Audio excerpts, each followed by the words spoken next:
right. I am back. We are covering the residential listing agreement.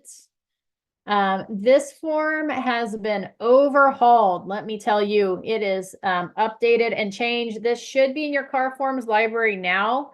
So you should be able to find it. If not, in the description of this live, you will be able to pull it up there. I put a link to the forms in the car forms website where you can find all the new and changed updated forms. So the residential listing agreement got a facelift. It looks more like our residential purchase agreement now. It has turned into a grid format, which I really like the grids. I think it's much easier to communicate and fill out and make sure nothing's missed.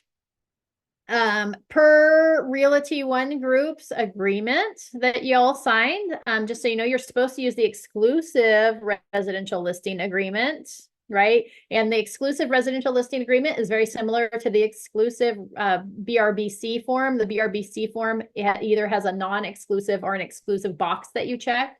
It defaults to non-exclusive, but I would recommend checking that exclusive box. The difference is with like a listing agreement or the BRBC with exclusive versus non-exclusive is that in a non-exclusive agreement, like if I've got a listing on the market or I'm listing a property or marketing in that property, and I'm not specifically responsible for bringing the buyer to the property, okay, then I'm not due a commission for that sale. With the exclusive, there's no questions about it. That property sells. It doesn't matter who brings the buyer, how it happens, how the buyer finds the property. I'm due a commission for that sale. So we have a lot less arguments with an exclusive agreement than with a non-exclusive agreement. With a buyer, same thing. A buyer could have a non-exclusive agreement with me. They could have a non-exclusive agreement with Sadie. They could have a non-exclusive agreement with Claudia, and they go see different properties with different agents, and whoever they decide to write the offer on with who they saw that property with, that's who gets the commission. So that's how a non-exclusive agreement works. That's why I recommend checking the box on the BRBC for exclusive. And we are required to use the exclusive authorization and right to sell residential listing agreement in our office. Other offices may be different. However, I think it's a good practice. If for some reason you want to use a different one, then you would need to make sure that you get that approved through the broker. Okay, date prepared, same as the previous listing agreement, exclusive right to sell. The seller's name goes first. Hereby employs and grants the broker. For us, that'd be Realty One Group Fox. The exclusive and irrevocable right to sell or exchange the real property described as, that's where the full address is going to go, situated in, that's where the city goes, the county, and then the zip code, and then the parcel number for the listing period specified in paragraph 2A1. Okay, section 2 is the grid terms of listing agreement. The items in this paragraph are contractual terms of the agreement. Referenced paragraphs provide further explanation. This form is 7 pages, and the seller is advised to read all 7 pages. We're probably not going to read all 7 pages today, but I'll cover the important facts. The grid. Section 2A is the representation period. Okay, now keep in mind that column 1 is the reference number for the paragraph of 2. So it's 2A, 2B, 2C, 2D, okay?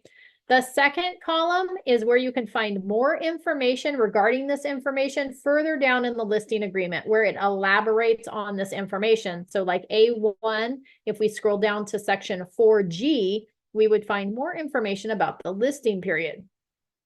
Okay, section 3, or this column 3, is the main topic. And then the terms and conditions are in the 4th and last box.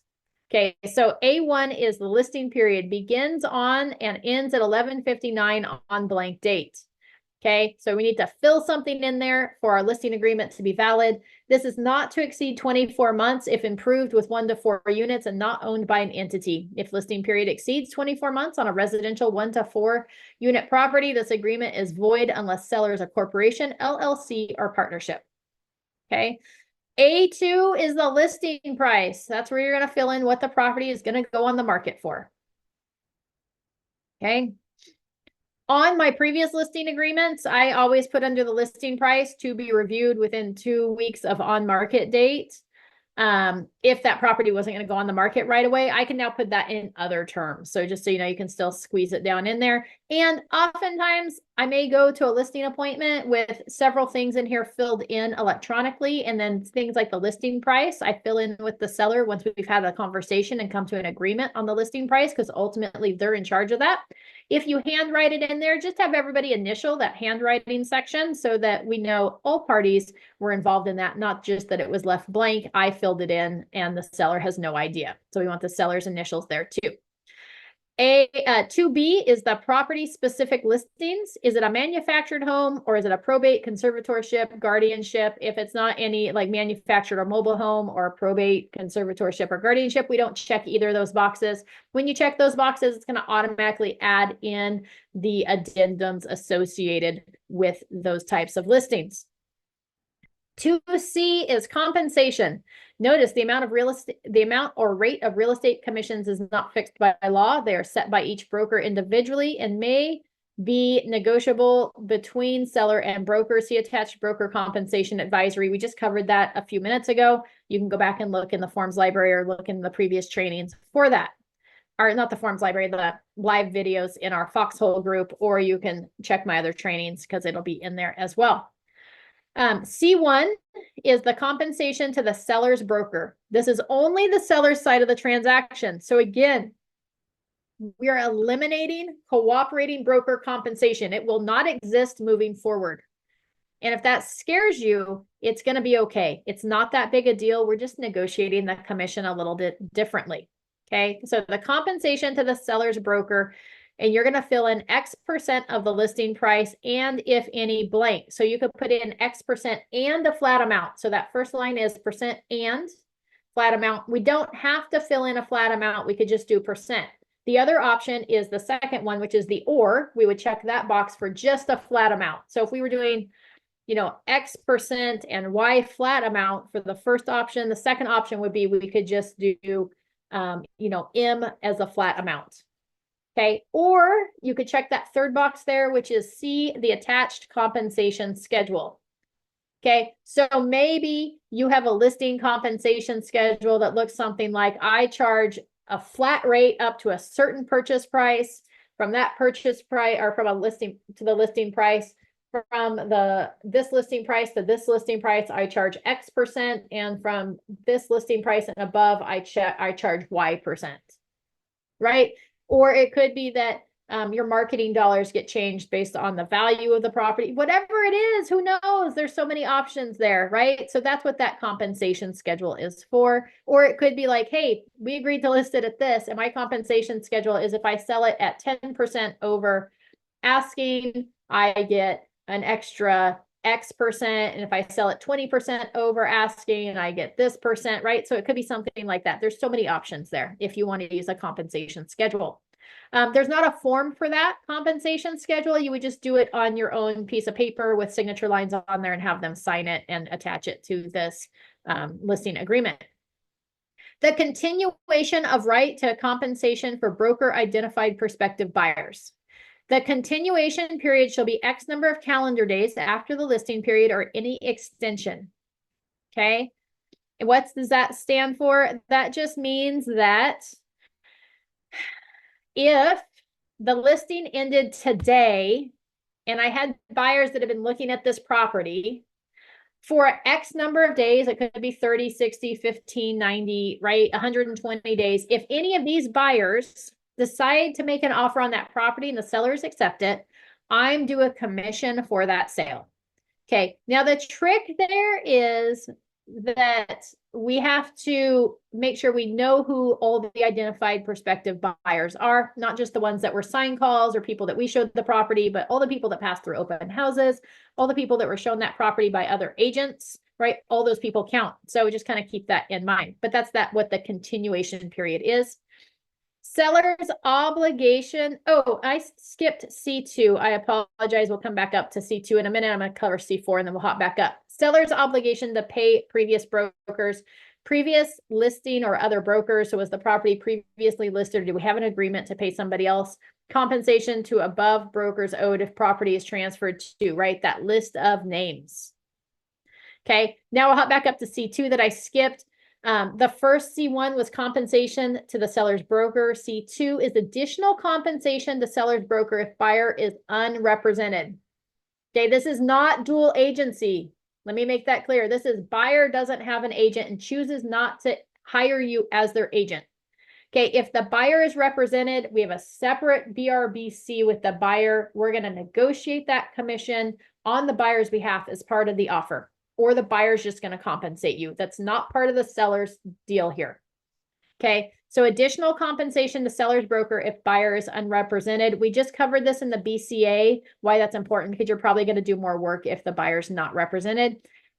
This would be additional. So in addition to what we put on C1, what's the additional amount if the buyer is unrepresented?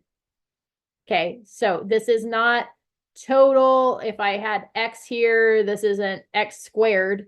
This is Y. This is this plus this will be my total compensation. So C1 plus C2 is the total. Okay. I do have the comment section open. So if you're watching this and you have questions or thoughts, you can throw it in that comments box. Section B is, oh, we did that. C, D. D is items intended to be included and excluded. D1 is items included. D2 is items excluded. So remember, on the purchase agreement, there's lots of things listed there. On this one, there's not. So this is just, hey, are there things that the seller would like to leave behind? The refrigerator, the washer, the dryer, the shed, the decorative shelves, the TV. You know, what do they want to leave behind? Maybe there's an entertainment center that was built that fits specifically on that wall. And what things do they want excluded? What things should be sent or attached or people would assume would be included that they don't want to include? These would be things like maybe the shed isn't actually like strapped to the ground outside and the seller's going to take it with them, or the hot tub, which doesn't always transfer, but I always like to add clarification there. If there's garage cabinets and they're not going to be included in the sale, let's put them on this sheet. Now, remember that whatever is included and excluded on this sheet needs to be part of the purchase agreement. Otherwise, it doesn't matter that it was on the listing agreement. Okay, it's got to be included on that purchase agreement. D3 is leased items, things like propane tanks, solar power systems, water softeners, alarm systems, and others. D4 is liened items, right? So a leased item is something we're making a payment on that we don't own, right? At some point, they're going to come take it back. Oftentimes, alarm systems work this way. Or propane tanks, the propane company comes and puts a tank in our yard, and then we have that tank as long as we're using their service. But if we stop using their service, they're going to take that tank back. Okay, that would be a leased item. A liened item would be like, we own our solar power system, we're making payments on it still, so there's a lien against our property. The total amount of those solar panels have been recorded against the property. Same thing with like a water softener system or heating and air conditioning. So oftentimes we pay for those items upfront, but they are liens against the property, just like a mortgage is. So that's the difference between leased and liened. And then D5 is our smart home features the seller wants to include, or B is smart home features the seller doesn't want to include. They want to exclude. Those would be things like your Nest thermostats, your Ring doorbells, maybe you have cameras, maybe there are powered, maybe you have outlets installed that you can access on like Alexa or whatever like that. So things like that. MLS and public marketing is E. The property will be marketed in the following MLSs, and here's where you can put the primary MLS and the other. And we covered this form yesterday, the MLSA form. That's the new multiple listing service addendum. That form is going to be attached to every offer. That answers questions like, when's the actual on market date? Do we want the address to be transferred or put on the internet? And there's a couple other things that are covered in that form that we won't see on the listing agreement anymore that used to be in the listing agreement. Photos is one. So anyways, and this, just so you know, this helps you sell your value right here. The primary MLS, like if the property was listed in Solano County, I might put Berries there because that's where it's going to be marketed in.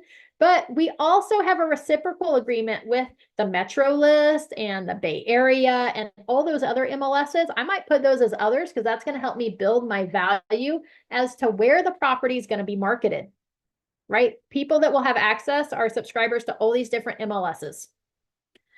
Okay, it's all in how you share your story. E2 is seller instructs broker to not take or use photographs in marketing except as required by MLS rules. MLS rules require you to have one front picture of the house in that listing. So this would be, we don't want any other photography besides that picture. Okay, F is the broker and seller's duties. Timing and presentation of offers. The seller instructs brokers to present all offers as received is the default, offers received as soon as practical.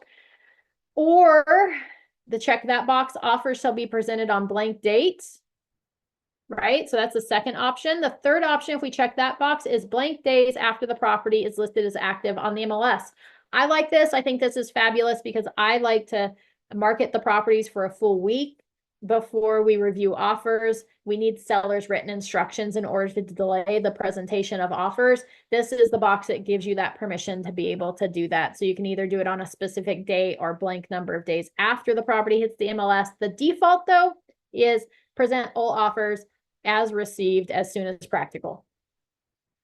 Buyer supplemental offer letters. These are those buyer love letters. Seller instructs broker to not present buyer letters is the default. You can check that box that they are to present buyer letters. And it says here that if the seller requests or relies on buyer letters, the seller is acting against the broker's advice. Why don't we recommend that for sellers? 2 reasons. The long running reason is that it turns it into a emotional decision versus a business decision, and they've hired us to help them make a business decision. The secondary is that it could be seen as discrimination. Oftentimes in those buyer letters, buyers put personal information about their familial status, their jobs, whatever it might be. So if we choose one over the other and there's a letter there, it could be seen as discrimination. That's why we don't recommend it. F3 is the investigation reports. We're always going to have that natural hazard disclosure. And then what other reports or inspections do we want to have done? There's always that other line there. Seller shall order and pay for any reports within 5 days of the beginning date of this agreement. Okay, so you may want to change that if the property is not going on the market right away, just so we stay contractually in line with the listing agreement. Let's see here. Exceptions to ownership or title, right? Any exceptions. H is the seller intends to include a contingency for the purchase of replacement property as part of the transaction where you use SPRP. I is seller opt-outs. Are we opting out of a key safe lockbox or sign? J is any additional terms. So again, that's where you put like listing price to be reviewed within 2 weeks of on-market date or within week of on-market date if we're drawing up this listing agreement way in advance, or whatever additional terms you want to put there. Oh, the MLSA form, that multiple listing service addendum, also covers commission. Is the seller willing to offer compensation to the buyer's agent? That's covered in that. We're not putting in specific amounts, but we put whether we can market the property with that information or not in that MLSA form. And that's going to be attached to all listing agreements moving forward. Just so you know, that's going to be a requirement. It should be automatically in there. But if you're like, Amy, where do I commit a seller to that? It's on that form, and it's not going to be a percentage because again, that buyer's going to negotiate that commission with that SPBB form or as a seller concession, but it's going to be negotiated between the seller and the buyer, not between us as the listing agent and the buyer's agent anymore. No more cooperating broker compensation. Okay, advisories and addendums. This is very similar to what we saw on the previous one. It's just changed in its structure and how it's laid out. The BCA is always going to be included. And then you've got the REO, the trust, the short sale, and then other addendums that you might include. 4 is the compensation to broker. Advisory real estate commissions include all compensation and fees to broker and are fully negotiable. B is compensation to broker. Seller agrees to pay broker as compensation for services under this agreement, the amount specified in paragraph 2C. Additional compensation for unrepresented buyers. We talked about that already, right? If no other brokerage company is involved in the sale of the seller's property because buyer is not represented by a real estate agent, seller agrees to pay broker the additional amount specified on 2C2 if checked for services rendered. Right. So this is just all the new verbiage that's included in there. Let's see here. We would go notice of prospective buyers, car form NPB. So if we canceled this or it was, this is that continuation, right, of compensation for brokers. So anybody who, right, after cancellation of this agreement, unless otherwise agreed, seller enters into a contract to sell, convey, lease, or otherwise transfer the property to anyone, the prospective buyer or that person's related entity who physically entered and was shown the property during the listing period or any extension by broker or any other broker, or for whom the broker or any other broker submitted a seller signed written offer to acquire, lease, or obtain an option for the property. Broker's right to compensation pursuant to this paragraph shall only apply if prior to expiration of this agreement or any extension, broker delivers to seller a written notice of names of such prospective buyers. You would use the NPB form.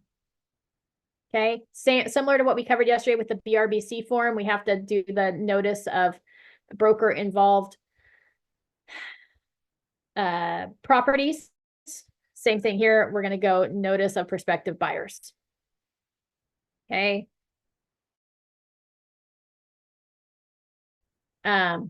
Additional compensation terms, right? So these are just, everything's been changed because the fact that we moved to the grid. So you'll see that like the titles have changed and things have been moved around. All the numbers are different.